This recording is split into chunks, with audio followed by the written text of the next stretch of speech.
একটা ছোট্ট গ্রামে থাকত দীপু নামে এক গরিব ছেলে। তার বাবা ছিল একজন দিনমজুর আর মা অন্যের বাড়িতে কাজ করত। অভাব অনটন থাকলেও দীপুর চোখে ছিল বড় বড় স্বপ্ন। সে প্রতিদিন স্কুলে যাওয়ার আগে বাবাকে কাজে সাহায্য করত, তারপর ছেঁড়া ব্যাগ কাঁধে নিয়ে স্কুলে যেত।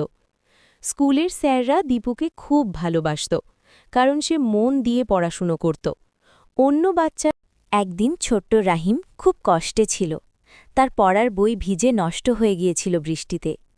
সে ভাবল, আজ আর স্কুলে যাওয়া হবে না। ঠিক তখন পাশের বাড়ির কাকু এসে বললেন, মন খারাপ করিস না, আমার ছেলের পুরনো বইগুলো তুই নিয়ে নে। রাহিমের চোখে জল এসে গেল। কষ্টের পরিস্থিতি মুহূর্তেই বদলে গেল হাসিতে। সে বুঝল, একটু সাহায্যই জীবনকে বদলে দিতে পারে। এক বুড়ো মানুষ ছিল। তার উঠোনে অনেক মুরগি ছিল। বেঁচে থাকার জন্য সে রোজ একটা করে মুরগি কাটত। দিন যেতে যেতে মুরগিগুলো কমতে লাগল। বাকি মুরগিগুলো ভয়ে ভয়ে থাকত।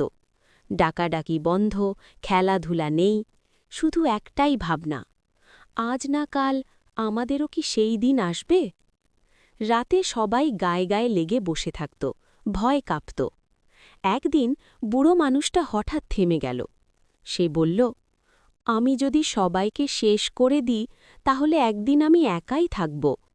তার চোখে পানি এসে গেল। সেই দিন থেকে সে আর মুরগি কাটেনি। উঠোনে আবার হাসি ফিরল। মুরগিগুলো আবার শান্তিতে বাঁচত।